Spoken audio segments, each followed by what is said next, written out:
हिंदी में यूपीएससी की तैयारी से संबंधित प्रोग्राम्स को देखने के लिए सब्सक्राइब करें study IQ IAS Hindi. Hello दोस्तों, मैं मनोज कुमार आप सभी लोगों का स्वागत करता हूं आपके अपने channel study IQ IAS Hindi पर। दोस्तों, आज हम लोग बात करने जा रहे हैं आधुनिक भारत का इतिहास, और उसमें आज हम बात करेंगे, जैसा कि आप सामने देख रहे हैं, Simon go back means Simon commission के बारे में, जैसा कि डिस्क्रिप्शन में लिखा हुआ भी है। और हम इस सीरीज को आगे बढ़ाते हैं और धीरे धीरे बढ़ते हैं अपनी स्वतंत्रता की तरफ। और इस सीरीज के माध्यम से दोस्तों, मैंने जैसा आप लोगों से कमिटमेंट किया था कि मैं इसके सभी पहलुओं को, प्री और मेंस के जितने भी डायमेंशन हो सकते हैं, factual, conceptual, analytical, current perspective, जितने भी हो सकते हैं, उन सभी डायमेंशंस को मैं कवर कर रहा हूं। यानी कि जो छात्र हमारे पेड बैच में नहीं जुड़ पा रहे हैं, वो इस क्लास से अपनी मॉडर्न इंडिया को बहुत अच्छे तरीके से कवर कर सकते हैं। और जो लोग ऑप्शनल लेना चाहते हैं, उन लोगों के लिए यह क्लास एक बहुत ही रामबाण क्लास है, क्योंकि इसको करने के बाद लगभग ऑप्शनल का, मॉडर्न इंडिया का लगभग 60 to 70% सिलेबस आपका कवर हो जाता है। 60 to 70%, बल्कि उससे भी ज्यादा आपका कवर हो जाता है। तो इस बात से बिल्कुल बेफिक्र रहिए कि क्या है, कैसे है। और उसी तरीके से मेंस का भी लगभग बहुत बड़ा पोर्शन आपका कवर हो जा रहा है। तो चलिए दोस्तों, आज हम बात करते हैं साइमन कमीशन और नेहरू रिपोर्ट के बारे में। जैसा कि आपके थंबनेल में आपने देखा, सारी चीजों में देखा, इसको हम लोग चर्चा करेंगे और इसके सभी पहलुओं की चर्चा करेंगे कि आखिर साइमन कमीशन था क्या, क्यों आया था, क्यों इसको लेकर के नारे लगे साइमन गो बैक। और उस समय की देखिएगा, भारत की महिलाएं जो उस समय साइमन का विरोध कर रही हैं, कितना संघर्ष किया होगा, कितनी चीजें की होंगी। और इन महिलाओं की स्थिति आप देखेंगे तो इनमें से एक भी महिला ऐसी नहीं लग रही है जो बड़े घरों की हो। ये आम महिलाएं हैं, आम घरों से निकली हुई महिलाएं हैं, जिन्होंने देश की आजादी में अपना योगदान दिया है। आज की राजनीतिक पार्टियों की महिलाएं नहीं, जो अलग अलग पार्टियों की बड़ी अच्छी सी महिलाओं का एक समूह आकर के अपना आंदोलन करता है, ये सारी चीजें करता है। जी नहीं, आज की जो महिलाएं हैं वो एक राजनीतिक प्रतिबद्धता के लिए, अपनी पार्टी के लिए काम करती हैं। और जो कुछ महिलाएं हैं जो एक कहा जाए एक बड़े समूह में जाती हैं रैली में अपने नेताओं को सुनने के लिए, उनमें सभी तरह की महिलाएं होती हैं। अब किस तरह की महिलाएं मैं नहीं जानता, लेकिन सभी तरह की महिलाएं उसमें भी रहती हैं। लेकिन ये जो है, ये देश की आजादी में उन महिलाओं का अपना एक योगदान है, जो अंग्रेजों से लड़ने के लिए तैयार थी। पता था कि हो सकता है कि ब्रिटिश सरकार हमको मारे, लेकिन फिर भी डर खत्म हो चुका था, भय खत्म हो चुका था।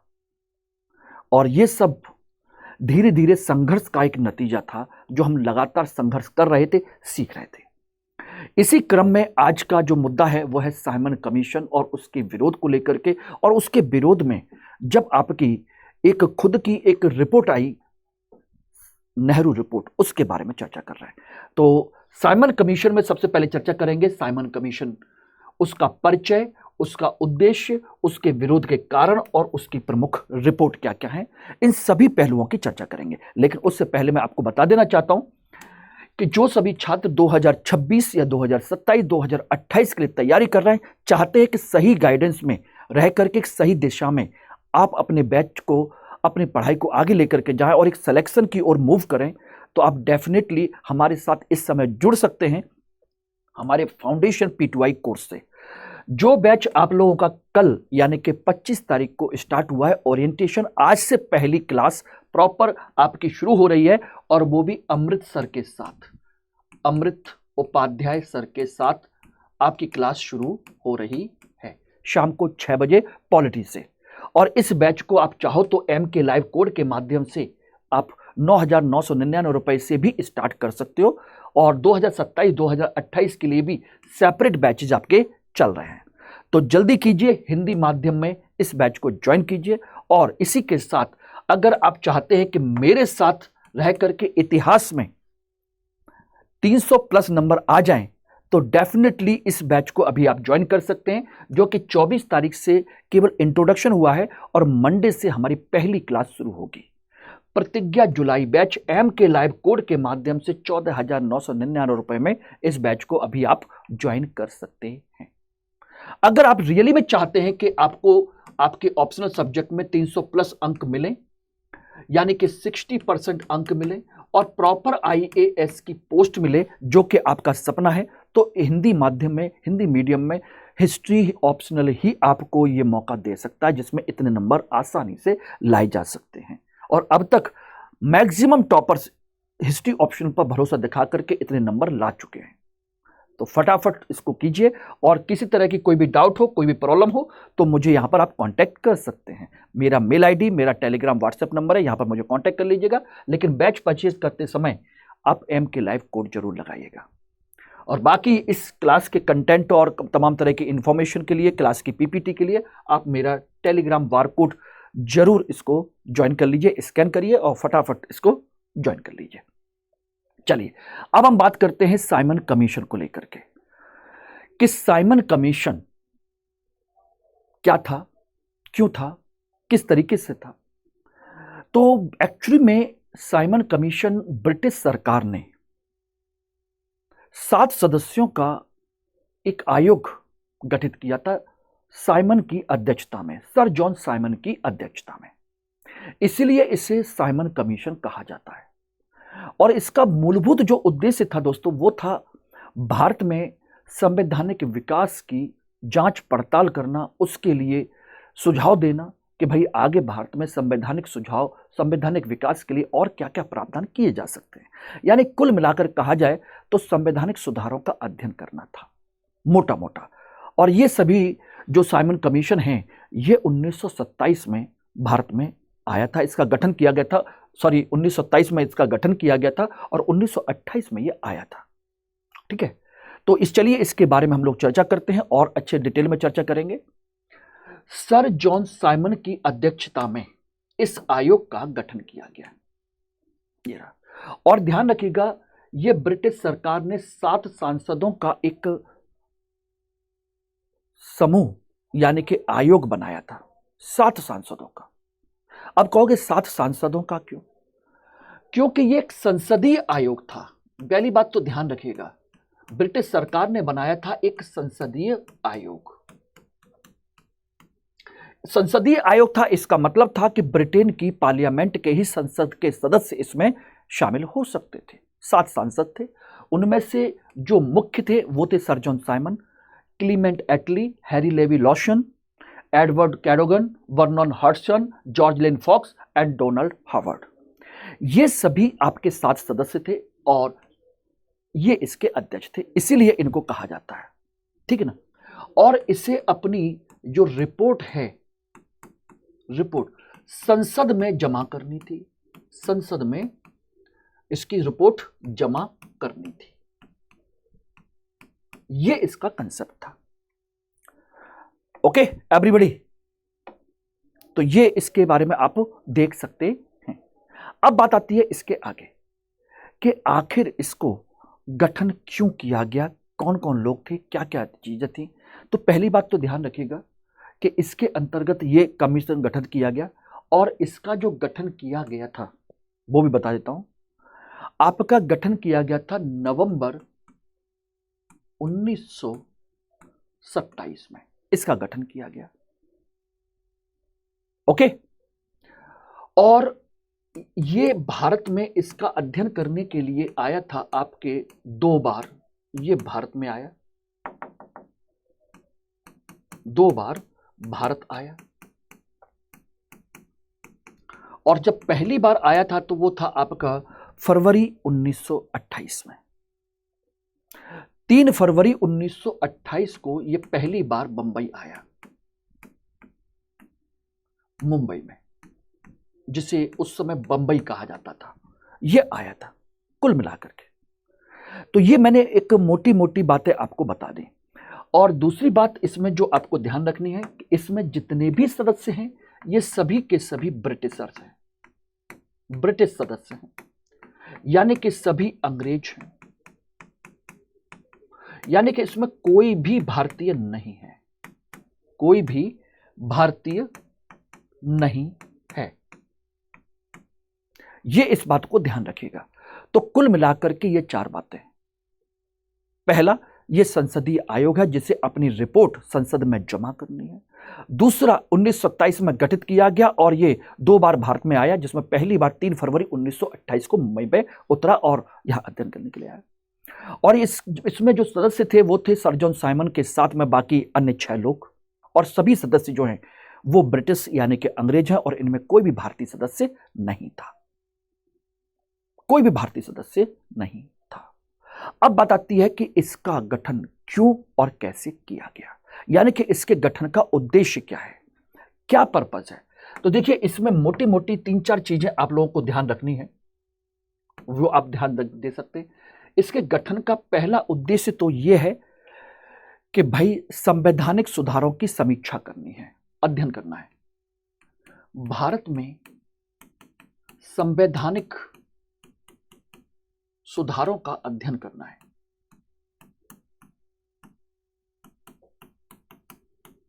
का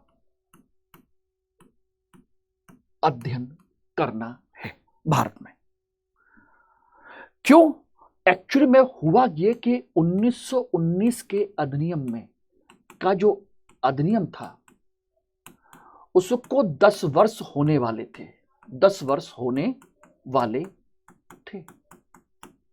और उस समय कहा गया था, 1919 का अधिनियम जब लागू किया गया था तो उसमें कहा गया था कि इस अधिनियम की समीक्षा हम अगले 10 साल बाद करेंगे।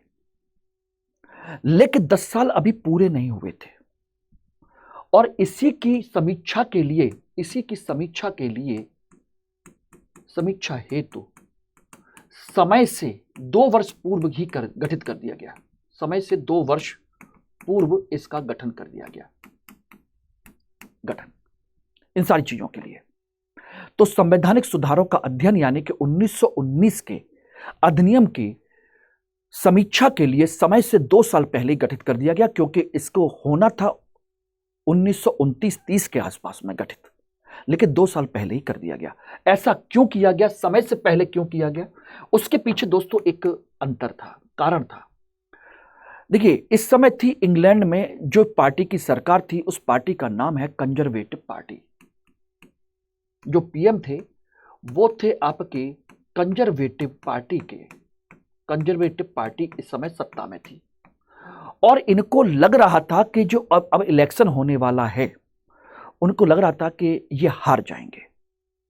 इसलिए बेहतर है कि हम एक नया कंसेप्ट लेकर के आए और समय से पहले अगर समीक्षा कर दे तो भारत के संदर्भ में कुछ अच्छा कर सकते हैं, कुछ नया सुधार कर सकते हैं। हो सकता है कि इसके माध्यम से कुछ लोग हमारा समर्थन करें और हम जीत भी सकते हैं। तो इस पार्टी को हारने का डर था, बोले किससे? बोले कि लेबर पार्टी से, लेबर पार्टी से। इस वजह से इनका ये समय से पहले इसको गठित कर दिया गया 1927 में ही, कुल मिलाकर के। ओके एवरीबॉडी, समझ में आ गया? तो इसके 2-3 ये बेसिक प्रोविजंस सारी चीजें हैं जो आपने देखे, समझे और जाने कि क्या क्या और क्यों, यानी कि क्यों गठित किया गया, समय से पहले क्यों गठित किया गया, दूसरा ये कब और कैसे और किस तरीके से गठित किया गया, ये आप समझ लीजिए। अब बात आती है इसके विरोध को लेकर के कि आखिर इसका विरोध क्यों किया गया, आखिर क्यों विरोध किया गया। तो विरोध के दोस्तों एक ध्यान रखिएगा, 2 कारण हैं। एक, इसके सभी सदस्य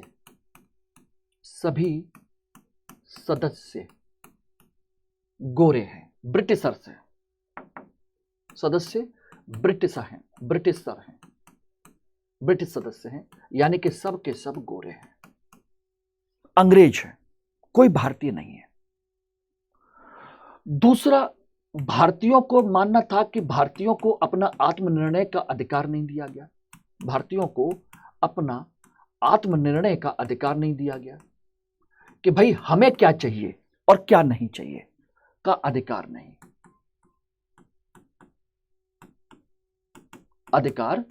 नहीं दिया गया। इस बात का लगभग सभी दलों ने, इस कारण से इसका सभी दलों ने इसका विरोध किया। क्या भारतीयों में इतनी भी क्षमता नहीं है कि हम अपने देश में क्या संवैधानिक सुधारों की मांग रख सकते हैं, या हम संवैधानिक सुधारों के लिए कुछ सजेशन दे सकें? क्या हम में से कोई भी इतना पढ़ा लिखा नहीं है? कोई भी इस लेवल पर नहीं है। सभी सदस्य ब्रिटिश और भारतीय एक भी सदस्य नहीं है। भारतीयों को किसी तरह का आत्मनिर्णय का कोई अधिकार भी नहीं दे रहे आप। इस वजह से लगभग सभी ने इसका विरोध किया और इसका बहिष्कार करने का निर्णय कांग्रेस ने कांग्रेस के मद्रास अधिवेशन में, मद्रास में अधिवेशन जो हुआ था, मद्रास अधिवेशन में इसके बहिष्कार का निर्णय लिया गया। बहिष्कार का निर्णय लिया और लगभग सभी ने इसका विरोध किया था। लेकिन कुछ ऐसे सदस्य भी थे, कुछ ऐसे लोग भी थे जिन्होंने इसका समर्थन किया। वो जानना बहुत जरूरी है कि कौन कौन लोग थे जिन्होंने इसका समर्थन किया। यानी कि साइमन कमीशन का विरोध करने वाले लोग का समर्थन करने वाले, समर्थन किसने किसने किया? समर्थन किया मद्रास की जस्टिस पार्टी ने। मद्रास की जस्टिस पार्टी, पेरियार वगैरह जो है, जस्टिस पार्टी यानी कि पेरियार जो थे, आपके पेरियार ईवी रामास्वामी, ठीक। दूसरा अंबेडकर, क्योंकि इनका मानना था इन सभी का कि भाई ब्रिटिश शासन रहने से उनको अपने अधिकार मिले हुए हैं, निम्न वर्ग के लोगों के अपने अधिकार मिले हुए हैं। बाकी अन्य हो सकता है कि अगर ये सभी लोग सत्ता में आए या सारी चीजें हुई तो निम्न वर्ग के लोगों को कुछ नहीं मिलेगा, क्योंकि ब्रिटिश सरकार ने कम से कम समानता के सिद्धांत को लागू किया हुआ है। तीसरा था पंजाब की यूनियनिस्ट पार्टी। पंजाब की यूनियनिस्ट पार्टी है, यूनियनिस्ट पार्टी, उसने भी इनका समर्थन किया। मुस्लिम लीग, लेकिन ध्यान रखना मुस्लिम लीग का सफी गुट, जिन्ना नहीं, मुस्लिम लीग का सफी गुट, यानी कि मुस्लिम लीग के दो हिस्से हो गए थे, एक जिन्ना जो साइमन कमीशन का विरोध कर रहे थे और एक मोहम्मद सफी, वो इसका समर्थन करना चाह रहे थे। तो ये जो कुछ लोग हैं जिन्होंने साइमन कमीशन का विरोध किया, समर्थन किया, बाकी सबने समर्थन किया, वो विरोध किया था। इसका मतलब यह है कि इतना विरोध किया गया था कि दिल्ली में खलीकुज्जमा जैसे जो व्यक्ति थे, वो सोचिए बलून उड़ा रहे हैं, पतंगे उड़ा रहे हैं और उन पर लिख रहे हैं साइमन गो बैक, और वो पतंगे तोड़ करके फेंक देते हैं जहां पर उनकी मीटिंग हो रही है, जिससे कि उनका विरोध पता चला कि उनका विरोध हो रहा है। पंजाब में लाला लाजपत राय को पीटा गया साइमन गो बैक यानी कि इस विरोध के कारण, और उनकी मृत्यु हो गई थी, या हम सभी लोग जानते भी हैं, जिसका बदला चंद्रशेखर आजाद, भगत सिंह जैसे लोगों ने सैंडर्स की हत्या करके लिया था। तो ये आप देख भी सकते हैं इस चीज को। ओके, तो इस तरीके से पूरे भारत में और भारतीय महिलाओं, पुरुषों ने गांव में, शहर में, हर जगह पर जितना हो सकता था इसका विरोध करने का निर्णय लिया गया था, और समर्थन करने वाले ये लोग हैं। सारी चीजें हो गई, उसके बाद कंडीशन ये हुई कि ये अपना साइमन कमीशन चला गया, और साइमन कमीशन जब चला गया तो उसकी अपनी एक रिपोर्ट प्रकाशित हुई थी कि भाई उसने कुछ रिपोर्ट अपनी दी, और रिपोर्ट में उन्होंने जो जो प्राविधान किए हैं वो आप देख सकते हैं। उन्होंने कहा कि इस रिपोर्ट में कि भाई प्रांतों में जो आपने शासन बना रखा है, द्वैध शासन, बोले कि उसको समाप्त किया जाए और उसकी जगह पर प्रांतों में उत्तरदायी शासन लागू किया जाए। ये प्रांतों में हो, प्रांतों में द्वैध शासन को खत्म करके आपका उत्तरदायी शासन को लागू किया जाए, संविधान की व्यवस्था लाई जाए, भारतीयों को केंद्र में कोई विशेष जिम्मेदारी ना दी जाए, उच्च न्यायालय भारत सरकार के नियंत्रण से बाहर हो, यानी कि कार्यपालिका के नियंत्रण से बाहर होना चाहिए, बर्मा को भारत से अलग किया जाए, सिंध उड़ीसा अलग प्रांत बनाया जाए, प्रांतीय विधानमंडलों के सदस्यों की संख्या में वृद्धि की जाए, और मताधिकार कम से कम 10 से 15% और बढ़ाया जाए, और प्रत्येक 10 वर्ष बाद संविधान आयोग की व्यवस्था का जो प्रावधान है कि हर 10 साल पर हम संविधान की समीक्षा करेंगे, ऐसा कोई भी प्रावधान ना बनाया जाए। और साथ के साथ इसके कुछ और प्रावधान हैं कि जो प्रांतीय गवर्नर हैं, प्रांतीय गवर्नर, उनको विशेष शक्तियां दी जाए, आपातकालीन शक्तियां दी जाए, उनको आपातकालीन, उनको भी शक्तियां मिले, शक्तियां हो। दूसरा इन्होंने और भी एक चीज और कही कि जब तक पूरे देश में सांप्रदायिकता का मुद्दा खत्म नहीं हो जाता तब तक पृथक निर्वाचन मंडल लागू रहे। तो सोचिए, इन्होंने पृथक निर्वाचन मंडल का समर्थन किया, निर्वाचन मंडल लागू रहे, जब तक सांप्रदायिकता खत्म नहीं हो जाती तब तक लागू रहे, ठीक है ना। और तीसरी चीज, इन सभी दलों को बिठा करके एक गोलमेज सम्मेलन बुलाया जाए। तो लंदन में गोलमेज सम्मेलन बुलाया जाए, ये सम्मेलन बुलाया जाए,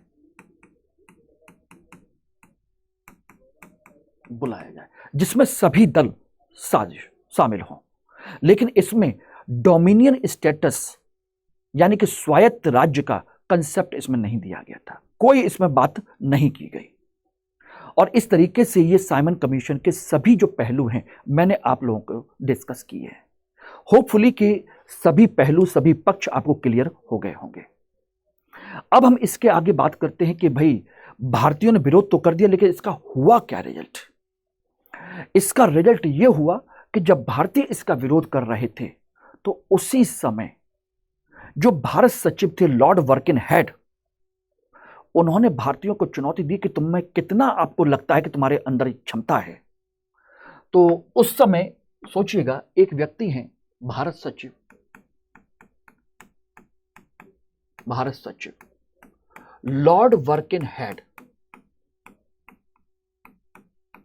लॉर्ड वर्किनहेड, ये रहे।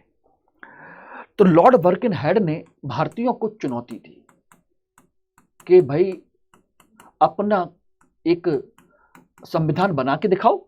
अगर आप मानते हो कि आपको संविधान बनाना आता है, आपको नॉलेज है, सारी चीजें हैं, तो भाई एक काम करिए, अपना संविधान बना के दिखाइए, करके दिखाइए। तो उसके वजह से कंडीशन ये हुई कि आपकी 28 फरवरी 1928 को ही नई दिल्ली में एक सर्वदलीय मीटिंग बुलाई गई। ध्यान रखना, 28 फरवरी 1928 को दिल्ली में सर्वदलीय बैठक बुलाई गई कि भाई ऐसे ऐसे हमको चुनौती मिली है, बताओ क्या किया जाए। सर्वदलीय बैठक आपकी बुलाई गई और ये आपकी पहली मीटिंग थी, इसकी फर्स्ट मीटिंग थी। इसकी क्या है, ये पहली मीटिंग है कि भाई आइए और मिलकर के एक मसौदा बनाएंगे, सारी चीजें करेंगे, क्या किया जाए। उसके बाद उन्होंने कहा कि अब ठीक है भाई, बाकी सब मिलेंगे। फिर उसके बाद 29 मई 1928 को दिल्ली में सेकंड मीटिंग बुलाई गई, सेकंड और सर्वदलीय बैठक, और उसमें 29 दल शामिल हुए। कितने?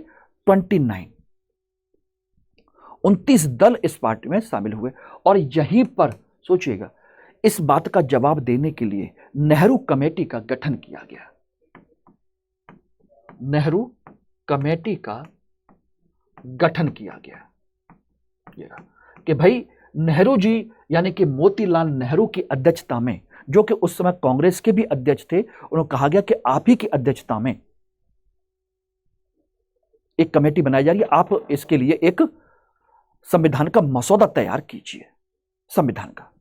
तो इनको बनाया गया संविधान का ढांचा बनाने के लिए, संविधान का मसौदा बनाने के लिए, संविधान के मसौदे के निर्माण के लिए, मसौदे का निर्माण करना था, निर्माण हेतु इनका गठन किया गया।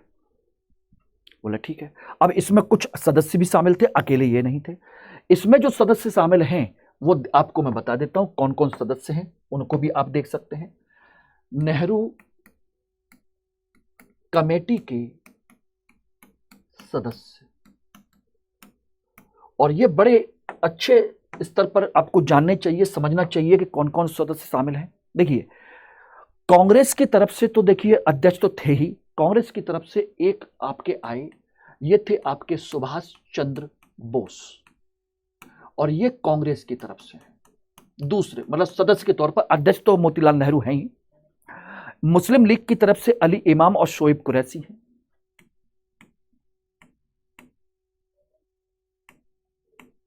इमाम, अली इमाम और शोएब कुरैशी। इनको प्रॉपर तरीके से आप याद कर लीजिएगा। और ये है आपके मुस्लिम लीग की तरफ से, ये रहे मुस्लिम लीग की तरफ से, ये रहे।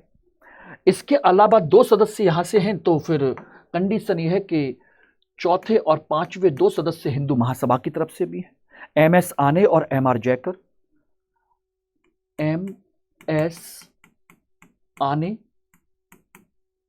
और एमआर जयकर, ये दोनों हिंदू महासभा की तरफ से। भाई सर्वदलीय है ना, तो जितने भी दलों के सदस्य हो सकते हैं मैक्सिमम उनको लिया जाएगा। इसके अलावा एक थे आपके सरदार मंगल सिंह, ये सिख कम्युनिटी की तरफ से हैं, सिखों की तरफ से सरदार मंगल सिंह। एक है आपके साथ में हम कह सकें तो सप्रू, तेज बहादुर सप्रू। और ये है उदारवादी दल की तरफ से, उदारवादी व्यक्ति हैं, उदारवादी दल की तरफ से तेज बहादुर सप्रू हैं। एनएम जोशी हैं 8वें, एनएम जोशी। और एनएम जोशी जो हैं ये है श्रमिक संघ की तरफ से, श्रमिक संघ की तरफ से, यानी कि लेबर पार्टी की तरफ से। और एक है आपके जीबी प्रधान, गैर ब्राह्मण व्यक्ति, 9वें जीवी प्रधान। ये है आपके गैर ब्राह्मण, जिनको हम कह सकते हैं कि भाई निम्न वर्ग से इनको शामिल किया गया टोटल मिलाकर के। तो ये सभी सदस्य आपके रहे थे कुल मिलाकर के। और जब ये हो गए तो इन्होंने अपना एक मसौदा वगैरह सब तैयार किया और इनकी पहली मीटिंग सब लोगों के साथ में एक मीटिंग के तौर पर बुलाए गए। तो आपके 10 अगस्त 1928 में ही इन्होंने अपनी मीटिंग बुलाई लखनऊ में, लखनऊ मीटिंग, कि भाई देखो हमने कुछ चीजें हमने बनाई है, इनको आप पढ़ लीजिए। उस समय अपना जो इन्होंने अपना जो प्रस्ताव है वो पेश किया, प्रस्ताव प्रस्तुत किया कि भाई हमने ये बनाया है और इस पर फाइनल मीटिंग हम दिसंबर में करेंगे, तब तक आप इसको रीड कर लीजिए, जारी की सारी चीज कर लीजिए। उसके बाद इनकी दिसंबर 1928 में कलकत्ता में मीटिंग हुई, कलकत्ता मीटिंग, दिसंबर 1928 में कलकत्ता मीटिंग। और यहां पर तब तक सभी लोग रिपोर्ट पढ़ चुके थे, सारी चीजें कर चुके थे। और यहां पर अब जाकर के असली चीज शुरू हुई और वो थी कि इसमें नेहरू रिपोर्ट का विरोध किया गया, नेहरू रिपोर्ट का विरोध किया। अब बोले किसने किया, ये आपको समझना है। देखिए, एक तरफ तो जिन्ना ने किया, मुस्लिम लीग की तरफ से जिन्ना ने, और जिन्ना ने विरोध किया था पृथक निर्वाचन मंडल के कारण, पृथक निर्वाचन मंडल के कारण। मैं बताऊंगा कैसे और क्यों। और दूसरी तरफ विरोध किया था आपके जवाहरलाल नेहरू ने, अपने पिता का ही, नेहरू। इवन इसके सदस्य थे आपके खुद सुभाष चंद्र बोस। इन लोगों ने, सत्यमूर्ति जैसे लोगों ने, इसके अलावा सत्यमूर्ति भी थे, सत्यमूर्ति ऐसे लोग भी थे, इन्होंने भी विरोध किया। इनके विरोध का कारण था पूर्ण स्वतंत्रता की मांग, स्वराज की नहीं, पूर्ण स्वतंत्रता की मांग, पूर्ण स्वराज की मांग। बोले कि हमें डोमिनियन नहीं, बल्कि हमें क्या चाहिए, पूर्ण स्वतंत्रता चाहिए। इसलिए इन दोनों ने इसको विरोध किया था, बोले पूर्ण स्वतंत्रता होनी चाहिए। और जब इनकी बात नहीं मानी तो इन्होंने अपना एक अलग संघ भी बनाया, एक पृथक संघ बनाया था। ध्यान रखिएगा, इनका अपना एक संघ भी बनाया। उस संघ का नाम है all India independence league. Independence league, ये इन्होंने संगठन बनाया था, ऑल इंडिया इंडिपेंडेंट लीग, यानी कि अखिल भारतीय स्वतंत्रता लीग इन्होंने बनाई थी। अपने पिता का विरोध किया। इसी समय सोचिएगा, गांधी ने नेहरू को इस समय रोका भी था, डांटा भी था कि बड़ी मुश्किल से हम सभी लोग स्वराज के लिए, डोमिनेट स्टेटस के लिए एग्री हुए हैं, तुम इसमें पूर्ण स्वतंत्रता की मांग को बीच में कहां से लेके आ रहे हो। तब उन्होंने कहा था कि ठीक है, अगर आप कहते हैं तो मैं इसको कुछ समय के लिए रोक देता हूं, लेकिन मैं आपको 1 वर्ष का समय दे रहा हूं। गांधी को कहा था जवाहरलाल नेहरू ने कि मैं आपको 1 वर्ष का समय दे रहा हूं, अगर 1 वर्ष के अंदर डोमिनेंट स्टेटस मिल जाता है तो ठीक है, और नहीं मिला तो पूर्ण स्वतंत्रता के लिए गांधी जी आप ही आंदोलन करेंगे, फिर आप ही इसके लिए आंदोलन करेंगे। That's it. और उसके बाद अब आप समझ लीजिएगा क्या हुआ। आपको क्या लगता है ब्रिटिश सरकार मानने वाली है? नहीं, कुछ भी नहीं मानने वाली। और बात आती है कि वो सब क्या हुआ क्या नहीं हुआ। बात ये आती है कि आखिर नेहरू रिपोर्ट में था क्या, कौन कौन सी चीजें इसमें शामिल की गई थी जिसकी वजह से इतना विरोध हुआ।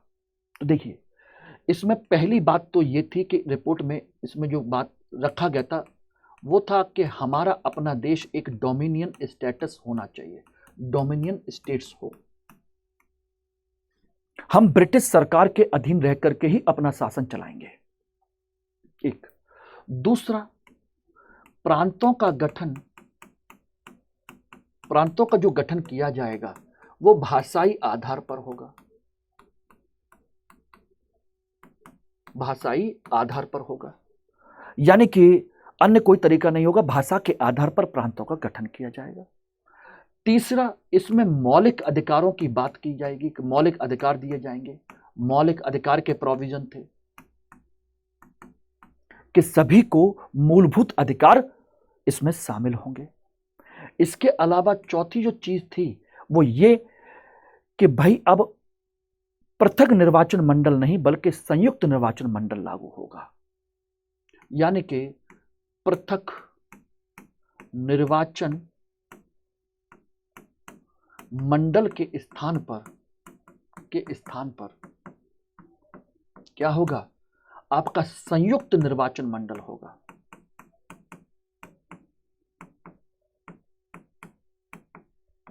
क्या होगा? संयुक्त निर्वाचन मंडल होगा। अभी नहीं, ये सारी चीजें होंगी। दूसरा, पांचवा, इसमें महिला समानता का प्रावधान रखा गया। महिला समानता का प्रावधान वो भी रखा गया कि भाई महिलाओं को सारी चीजें होंगी। दूसरा, एक चीज और भी थी, छठा, इसमें धर्मनिरपेक्ष राज्य का कंसेप्ट रखा गया कि ये राज्य जो होगा वो कैसा होगा, धर्मनिरपेक्ष राज्य होगा। तो सोचिएगा, धर्मनिरपेक्ष की जो अवधारणा है, धर्मनिरपेक्ष राज्य की जो अवधारणा है, ये इसी समय पहली बार आई थी, जिसको लेकर के आज के समय में बड़ा विवाद चल रहा है। इसलिए कहते हैं कि इतिहास हमको पढ़ना चाहिए। और तो और कंडीशन ये है कि इसमें वयस्क मताधिकार के आधार पर सरकार का गठन होगा, वयस्क मताधिकार होगा।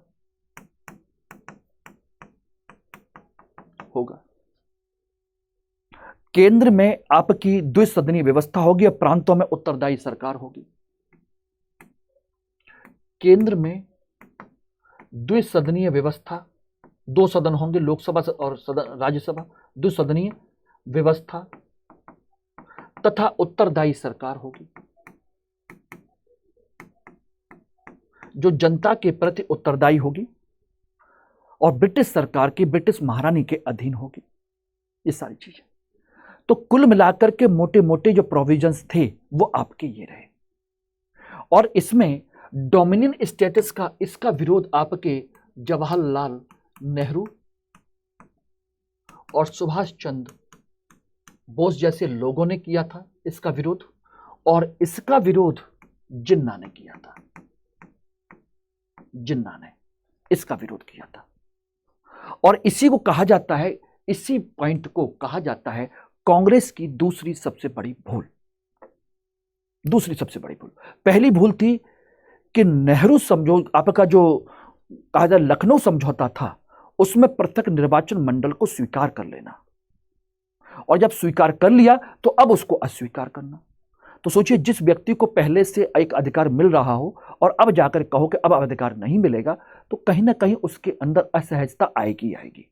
उसको लगेगा कहीं ना कहीं आप उसके अधिकारों का हनन कर रहे हैं। पहले आपने एक्सेप्ट कर लिया था, इसका मतलब आप उसके अधिकारों के लिए जागरूक थे, अब छीनना चाहते हो। क्या गारंटी है कि आगे जाकर के आप उसके और अधिकारों को ना छीनेंगे? इस वजह से, और जिन्ना जैसा व्यक्ति जो राष्ट्रवादी व्यक्ति था वो इनके विरोध में चला गया। उसको लग रहा था कि ये सब दबाव जो किया गया है वो हिंदू महासभा के प्रभाव की वजह से है। और इसी मुद्दे पर क्या हुआ कि नेहरू रिपोर्ट विवादों में घिर गई, और इसी के विरोध में जिन्ना ने अपना 14 सूत्रीय फॉर्मूला जारी किया कि मेरे अपनी 14 सूत्री मांगे हैं, उनको आप समझ लीजिए तो मैं एक्सेप्ट करूंगा, इनको आपको देखना चाहिए इन्होंने। और वो 14 सूत्री मांगे क्या हैं? ये तो विरोध का तो मैंने आपको बता ही दिया कि दो तरीके का विरोध है। एक जिन्ना का, जिन्ना ने 14 सूत्री मांगे रखी, और दूसरी तरफ छोटे नेहरू और बोस का विरोध। छोटे नेहरू और बोस का विरोध, इनको देख लीजिए। और 14 सूत्री मांगे आपकी ये रही जिन्ना की। संविधान का स्वरूप कैसा होगा? संघात्मक होगा। अब से शक्तियां प्रांतों में होंगी, सभी प्रांतों को एक समान स्वायत्ता होगी। संविधान में संशोधन लाने के लिए संघ के सभी प्रांतों की स्वीकृति आवश्यक होगी। सेवाओं और स्वशासी निकायों में मुसलमानों को पर्याप्त प्रतिनिधित्व होगा। व्यवस्थापक का समारोह निर्वाचित संस्थाओं गठन अल्पसंख्यकों के पर्याप्त प्रभावपूर्ण प्रतिनिधित्व के आधार पर होगा, यानी कि अल्पसंख्यकों का 33% कम से कम होगा ही होगा चुनाव निर्वाचन में। और यहां पर मुसलमान पर्याप्त प्रतिनिधित्व का मतलब है 50%। वो चाहते हैं कि 50% नौकरियों में और स्थानीय निकायों में उनको रखा जाए। केंद्रीय विधानमंडल में 1/3 यानी कि 33%, प्रांत में मंत्रिमंडल में 1/3 मुसलमान हो, पृथक निर्वाचन मंडल हो, ऐसी मांगे।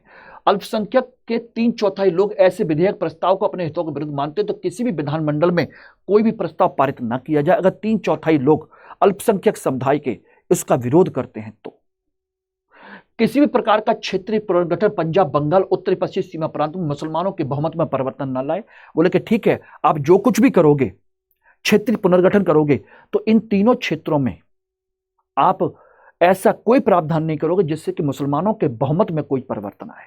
यानी कहीं ना कहीं इन्हीं बिंदुओं से आपके पाकिस्तान की नींव रखी जा रही है। इन्हीं बिंदुओं से पाकिस्तान की नींव रखी जा रही है। और सिंध को बंबई से अलग किया जाए, सीमांत और बलूचिस्तान में अन्य प्रांतों की तरह संवैधानिक सुधार लागू किए जाएं, सभी समुदायों के लिए पूर्ण धार्मिक स्वतंत्रता हो, धर्म, संस्कृति, शिक्षा और भाषा में मुस्लिम अधिकारों का संरक्षण किया जाए। तो एक तरीके से देखा जाए तो अधिकांश सभी मांगे उनकी मुसलमानों के हितों को ध्यान में रखते हुए हैं। भाई नेचुरल सी बात है कि उनकी जगह कोई भी होगा, सबको अपने अपने धर्म के हित, अपने समाज के, अपने वर्ग के हित समझ में आएंगे। सभी को वो हित समझ में आएंगे, उनको लगेगा कि उनका अहित हो रहा है, इसलिए उन्होंने रखा। लेकिन देश के पॉइंट ऑफ व्यू से देखा जाए, देश के हिसाब से सोचा जाए तो लगता है कि ये मांगे गलत हैं। देश इन लोगों के लिए या किसी भी वर्ग के लिए बाद में है, पहले ये अपने बारे में सोच रहे हैं। चाहे ये हो, चाहे अंबेडकर हो, चाहे रामास्वामी हो, पेरियार हो, कोई भी हो, वो अपने अपने वर्ग के हितों के बारे में सोच रहे थे। गांधी जैसे लोग जो है वो पहले देश के बारे में सोच रहे थे। अब ये भी कह सकते हो कि सर देश बनता तो अल्टीमेट लोगों से ही है ना। अब लोग ही अगर उसके पक्ष में नहीं होंगे तो फिर क्या फायदा है। लोगों को लगेगा कि हमारे हितों का ध्यान नहीं रखा जा रहा है, तो ऐसी देश की स्वतंत्रता से क्या लेना देना। यह विवाद का मुद्दा है, यह विवाद का विषय है कि कौन पहले कौन बाद में। ओके, अब बात आती है इसके बाद में, जो हम बात कर रहे थे कि इससे हमें क्या मिला। देखिए, इसकी नेहरू रिपोर्ट की वजह से एक चीज तो हुई कि लीग में भी असंतोष पैदा हुआ।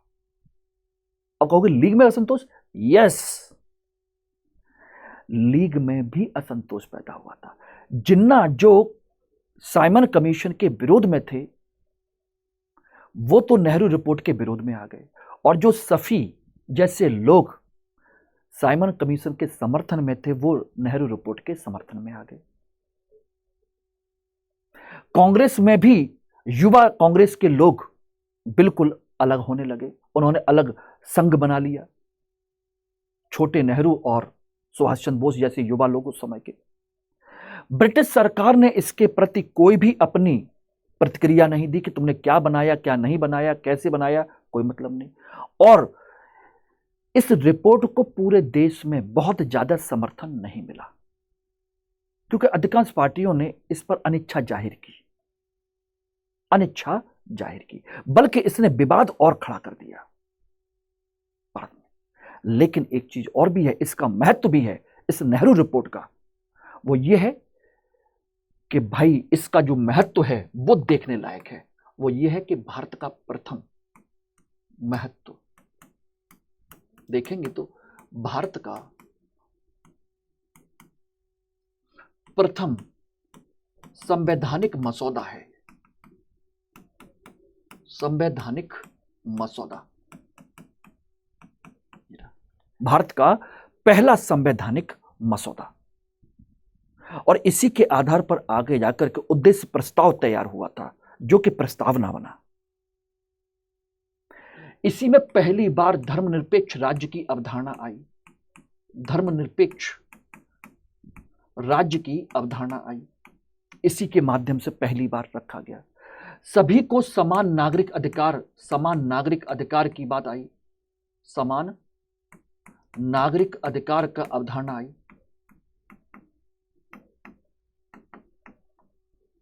अधिकार की अवधारणा, मौलिक अधिकार की अवधारणा। और यहीं से सोचिए, स्वराज से, जो हम स्वराज मांग रहे थे, स्वराज से पूर्ण स्वतंत्रता की ओर आगे बढ़ गए, पूर्ण स्वतंत्रता की ओर बढ़े कि भाई अब हमें क्या चाहिए, पूर्ण स्वतंत्रता चाहिए।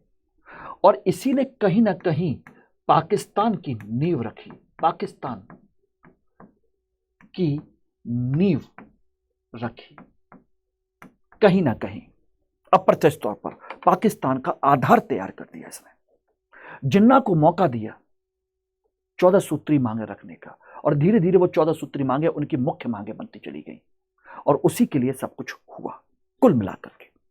तो ये आपका एक अच्छा खासा इंपॉर्टेंस है कि नेहरू रिपोर्ट का क्या इंपॉर्टेंस है। ठीक है, अब यहां पर हम क्वेश्चन देख लेते हैं, कुछ क्वेश्चन बन सकते हैं।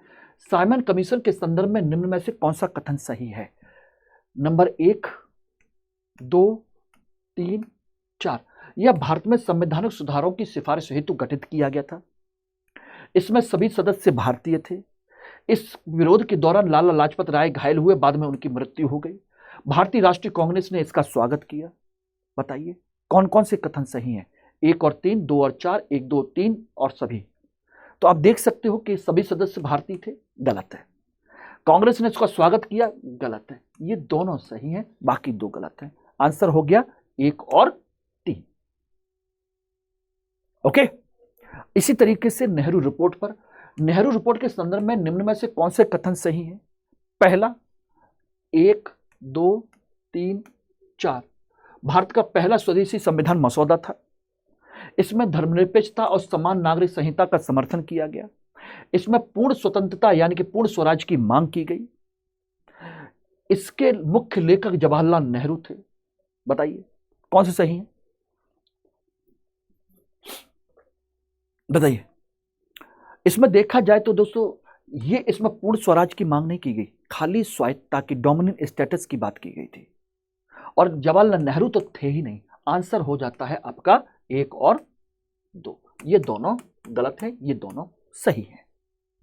और मुख्य परीक्षा के लिए देख सकते हैं साइमन कमीशन और नेहरू रिपोर्ट ने भारतीय स्वतंत्रता आंदोलन की दिशा को किस प्रकार प्रभावित किया, स्पष्ट कीजिए 250 शब्दों में। 250 शब्दों में इसको आप लिख सकते हैं। ओके, तो चलिए, थैंक यू वेरी मच। और इसी तरीके से अगर पढ़ना चाहते हैं और 300 प्लस नंबर लाना चाहते हैं, प्रॉपर आईएएस की पोस्ट चाहते हैं दोस्तों, तो फटाफट इतिहास वैकल्पिक विषय को मेरे साथ ज्वाइन कीजिए 300 प्लस नंबर के लिए। प्रतिज्ञा जुलाई बैच 24 तारीख से अनाउंस हुआ था, जिसमें केवल एक ओरिएंटेशन हुआ है, बाकी क्लास आपकी मंडे से शुरू हो रही है। तो फटाफट दोपहर में 1 बजे इस क्लास को करिए और लगभग जनवरी तक इस कंप्लीट सिलेबस को कर जाइए और प्री होने से पहले अपना करा करके रख दीजिए और आराम से 2027 वाले 2028 वाले आराम से पढ़ते रहिए। और मैं आपके साथ तब तक हूं जब तक कि आपका प्रॉपर सिलेक्शन नहीं हो जाता, तब तक मेरी गाइडेंस आप लोगों के साथ में बनी रहेगी। MK लाइव कोड के माध्यम से इस बैच को ज्वाइन करिए मात्र 14,999 रुपए में। और कोई भी किसी तरह की कोई परेशानी है, कोई बात है, तो मैं ऑलवेज आपके साथ यहां पर हूं। मुझे मेल कीजिए, टेलीग्राम, व्हाट्सएप कीजिए और इस ग्रुप को ज्वाइन कर लीजिए इस क्लास की पीपीटी और अन्य चीजों के लिए। MK लाइव कोड लगाना भूलना नहीं। Thank you very much. Hindi में यूपीएससी की तैयारी से संबंधित प्रोग्राम्स को देखने के लिए सब्सक्राइब करें स्टडी IQ IAS हिंदी।